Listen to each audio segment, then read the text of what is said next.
ಪಾತ್ರಕ್ಕೆ ಅದರದೇ ಆದ ಒಂದು ಮಾರಲ್ ವ್ಯಾಲ್ಯೂ ಕೂಡ ಇದೆ. ಸೊ ಅದು ಅಲ್ಲಿ ತುಂಬಾ ಚೆನ್ನಾಗಿ ಪ್ರೆಸೆಂಟ್ ಆಗಿದೆ. ಇಷ್ಟು ವರ್ಷ ವಿನಯ್ ಗೌಡ ಅವರು ಮಾಡಿರುವಂತಹ ಒಂದು ಪಾತ್ರಗಳಲ್ಲಿ ಇದೊಂಥರ ಬೇರೆ ರೀತಿಯ ಪಾತ್ರ ಆಗಿತ್ತು. ರೌಡಿಸಂ ಸಬ್ಜೆಕ್ಟ್ ಡೀಪ್ ಆಗಿ ಸ್ಟಡಿ ಮಾಡಿ ಒಂದು ಪ್ರೆಸೆಂಟ್ ಮಾಡಿರುವಂತಹ ಸಿನಿಮಾ ಆಗಿದೆ. ಅನ್ಕಂಫರ್ಟ್ನೆಸ್ ಆಗಿರ್ಬೋದು, ಆ ರೀತಿ ಎಲ್ಲೂ ಕೂಡ ಕಾಣಲಿಲ್ಲ. ಎಷ್ಟು ಇಂಟೆನ್ಸಿಟಿನ ಕ್ರಿಯೇಟ್ ಮಾಡುತ್ತೋ ಅಷ್ಟೇ ನಿಮ್ಮನ್ನ ಅಳಿಸುತ್ತೆ. ಮಾಧ್ಯಮ ನ್ಯೂಸ್ಗೆ ಸ್ವಾಗತ. ನಾನು ಹರ್ಷಿತಾ. ಇವತ್ತಷ್ಟೇ ಬಲರಾಮನ ದಿನಗಳು ಸಿನಿಮಾ ರಿಲೀಸ್ ಆಗಿದೆ. ಬಹಳಷ್ಟು ಮೆಚ್ಚುಗೆ ಕೂಡ ಈ ಸಿನಿಮಾ ಪಡಿತಾ ಇದೆ. ಸೊ ಈ ಸಿನಿಮಾದವನ್ನ ನಾವು ನೋಡ್ತಾ ಹೋದ್ರೆ ಮೊದಲೇದಾಗಿ ಈ ಸಿನಿಮಾವನ್ನ ಡೈರೆಕ್ಟ್ ಮಾಡಿರುವಂತದ್ದು KM ಚೈತನ್ಯ ಅವರು.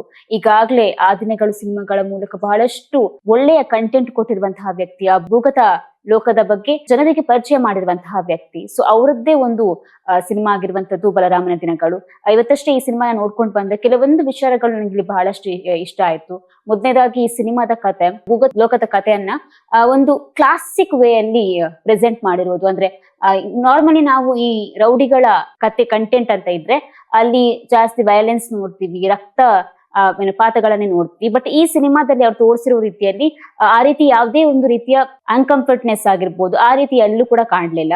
ಒಂದು ರೀತಿ ಎಲ್ಲಾ ಫ್ಯಾಮಿಲಿಯವ್ರು ಕೂತು ನೋಡುವಂತಹ ಸಿನಿಮಾ ಆಗಿತ್ತು. ಸೊ ಅದ್ರ ಜೊತೆಗೆ ಸಿನಿಮಾದ ಕಂಟೆಂಟ್ ಕೂಡ ಅಷ್ಟೇ ಸ್ಟ್ರಾಂಗ್ ಆಗಿತ್ತು. ರೌಡಿಸಂ ಸಬ್ಜೆಕ್ಟ್ ಡೀಪ್ ಆಗಿ ಸ್ಟಡಿ ಮಾಡಿ ಒಂದು ಪ್ರೆಸೆಂಟ್ ಮಾಡಿರುವಂತಹ ಸಿನಿಮಾ ಆಗಿದೆ. ಸೊ ಅದ್ರ ಜೊತೆಗೆ ಈ ಸಿನಿಮಾದಲ್ಲಿರುವಂತಹ ಕ್ವಾಲಿಟಿ ಕೊಟ್ಟಿದ್ದು ಅಂತ ಹೇಳಿದ್ರೆ ಆ ಸಿನಿಮಾದ BGM, ಬ್ಯಾಕ್ ಗ್ರೌಂಡ್ ಮ್ಯೂಸಿಕ್, ಅದನ್ನು ಕೂಡ ಸಂಗೀತ ನಿರ್ದೇಶಕ ಆಗಿರುವಂತಹ ಸಂತೋಷ್ ನಾರಾಯಣ್ ಅವರು ಮಾಡಿರುವಂತಹ ಒಂದು BGM ಆಗಿರ್ಬೋದು, ಕೊಟ್ಟಿರುವಂತದ್ದು BGM. ಸೊ ಈ ಪ್ರತಿಯೊಂದು BGM ಕೂಡ 7 BGM ಇದೆ. ಆ ಎಲ್ಲಾ BGM ಕೂಡ ಅಷ್ಟೇ ಆ ಸೀನ್ಗೆ ತಕ್ಕಂತೆ ಇದೆ. ಸೊ ಅದು ಕೂಡ ಅಷ್ಟೇ ಇವಾಗ ಸದ್ಯಕ್ಕೆ ಆ ಒಂದು ಸಿನಿಮಾಕ್ಕೆ ಹೆಚ್ಚಾಗಿ ಕ್ವಾಲಿಟಿ ಬರುವಂತೆ ಮಾಡಿದೆ. ಅದ್ರ ಜೊತೆಗೆ ಎಲ್ಲಾ ಒಂದು ಪಾತ್ರಗಳಿಗೂ ಅಷ್ಟೇ ಪೇಸ್ ಅನ್ನ ಕೊಟ್ಟಿದ್ದಾರೆ. ಆ ಕ್ಯಾರೆಕ್ಟರ್ 1-2 ನಿಮಿಷ ಬಂದು ಹೋಗ್ಬೋದು, ಬಟ್ ಅಷ್ಟು ಕ್ಯಾರೆಕ್ಟರ್ ಕೂಡ ನಿಮ್ಮ ತಲೆಯಲ್ಲಿ, ನಿಮ್ಮ ಮನಸ್ಸಲ್ಲಿ ಉಳ್ಕೊಳ್ಳುತ್ತೆ. ಅದೇ ಆ ರೀತಿ ಇದೆ. ಸೊ ಅದರಲ್ಲಿ ಕೆಲವೊಂದಿಷ್ಟು ಪಾತ್ರಗಳು ತುಂಬಾ ಹೈಲೈಟ್ ಆಗುತ್ತೆ ಅಂತ ಹೇಳಿದ್ರೆ, ಮೊದಲನೇದಾಗಿ ಆಫ್ಕೋರ್ಸ್ ಬಲರಾಮನ ಪಾತ್ರ. ಆ ಪಾತ್ರಕ್ಕಿರುವಂತ ಒಂದು ಇಂಟೆನ್ಸಿಟಿ ಆಗಿರಬಹುದು, ಪಾತ್ರಕ್ಕೆ ಅದರದೇ ಆದ ಒಂದು ಮಾರಲ್ ವ್ಯಾಲ್ಯೂ ಕೂಡ ಇದೆ. ಸೊ ಅದು ಅಲ್ಲಿ ತುಂಬಾ ಚೆನ್ನಾಗಿ ಪ್ರೆಸೆಂಟ್ ಆಗಿದೆ. ಅದರ ಜೊತೆಗೆ ಕತ್ತಿ ಪಾತ್ರ, ವಿನಯ್ ಗೌಡ ಅವರು ಮಾಡಿರುವಂತಹ ಪಾತ್ರ, ಆ ಪಾತ್ರದಲ್ಲಿ ಅವ್ರು ಏನಂತ ಹೇಳಿದ್ರೆ ತಿನ್ಕೊಂಡ್ ಬಿಟ್ಟಿದ್ದಾರೆ ಅಂತಾನೆ ಹೇಳ್ಬೋದು. ಅಷ್ಟು ಅದ್ಭುತವಾಗಿ ಮಾಡಿದ್ದಾರೆ. ಆ ರೋಷ, ದ್ವೇಷ ಆಗಿರ್ಬೋದು, ಕೆಲವೊಂದು ಸೀನ್, ಎಸ್ಪೆಷಲಿ ಅಲ್ಲಿ ಒಂದು ಸೀನ್ ಬರುತ್ತೆ, ಆ ಉಯ್ಯಾಲೆ ಮೇಲೆ ಕೂತ್ಕೊಂಡು ಆ ಒಂದು ಸೀನ್ ಬರುತ್ತೆ. ಸೊ ಆ ಒಂದು ಸೀನ್ ಕೂಡ ಅಷ್ಟೇ ಇಂಟೆನ್ಸ್ ಆಗಿ ಆ ಒಂದು ಸೀನ್ ನ ಮಾಡಿದ್ದಾರೆ. ಇಷ್ಟು ವರ್ಷ ವಿನಯ್ ಗೌಡ ಅವರು ಮಾಡಿರುವಂತಹ ಒಂದು ಪಾತ್ರಗಳಲ್ಲಿ ಇದೊಂಥರ ಬೇರೆ ರೀತಿಯ ಪಾತ್ರ ಆಗಿತ್ತು. ಅಷ್ಟೇ ಶಾರ್ಪ್ ಆಗಿರುವಂತಹ ಪಾತ್ರ.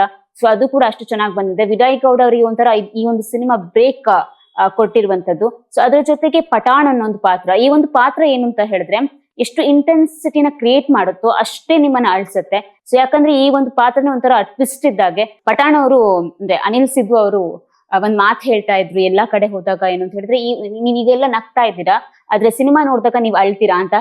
ಅದು ಎಕ್ಸಾಕ್ಟ್ಲಿ ಹಾಗೆ ಆಗಿದೆ. ಸಿನಿಮಾದ ಕ್ಲೈಮ್ಯಾಕ್ಸ್ ಆಗಿರ್ಬೋದು, ಅಲ್ಲಿ ಕೆಲವೊಂದು ಬರುವಂತಹ ಟ್ವಿಸ್ಟ್ ಗಳಾಗಿರ್ಬೋದು, ನಿಮ್ಮ ಕಣ್ಣು ನೀರ್ ತರಿಸುತ್ತೆ. ಅಷ್ಟು ಅದ್ಭುತವಾಗಿ ಆ ಒಂದು ಸಿನಿಮಾನ ಪ್ರೆಸೆಂಟ್ ಮಾಡಿದ್ದಾರೆ. ಒಂದು ರೀತಿ ಇಷ್ಟು ವರ್ಷಗಳಲ್ಲಿ ಜನ ಕೇಳ್ತಾ ಇದ್ರು ಒಂದು ಒಳ್ಳೆ ಕಂಟೆಂಟ್ ಸಿನಿಮಾ ಬೇಕು, ಒಳ್ಳೆ ಕಂಟೆಂಟ್ ಸಿನಿಮಾ ಬೇಕು ಅಂತ. ಇದು ಒಳ್ಳೆ ಕಂಟೆಂಟ್ ಸಿನಿಮಾ ಜೊತೆಗೆ ಒಂದು ಒಳ್ಳೆ ನಾಲೆಜಬಲ್ ಈ ರೌಡಿಸಂ ಈ ಒಂದು ವಿಚಾರ, ಆ ಒಂದು ಭೂಗತ ಲೋಕದ ಬಗ್ಗೆ ಇರುವಂತಹ ಒಂದು ನಾಲೆಜ್ ಅನ್ನು ಕೊಟ್ಟಿರುವಂತಹ ಸಿನಿಮಾ ಕೂಡ ಹೌದು. ಈ ಒಂದು ಸಿನಿಮಾದಲ್ಲಿ ಎಲ್ಲಾ ರೀತಿಯ ಆಕ್ಟಿಂಗ್ ಆಗಿರ್ಬೋದು, ಮೇಕಿಂಗ್ ಆಗಿರ್ಬೋದು, ಎಲ್ಲದನ್ನು ನಾವು ನೋಡಿದ್ರೆ ಔಟ್ ಆಫ್ ಔಟ್ ಅಂತಾನೆ ಹೇಳ್ಬೋದು. ಅಷ್ಟು ಅದ್ಭುತವಾಗಿ ಮೂಡಿ ಬಂದಿದೆ.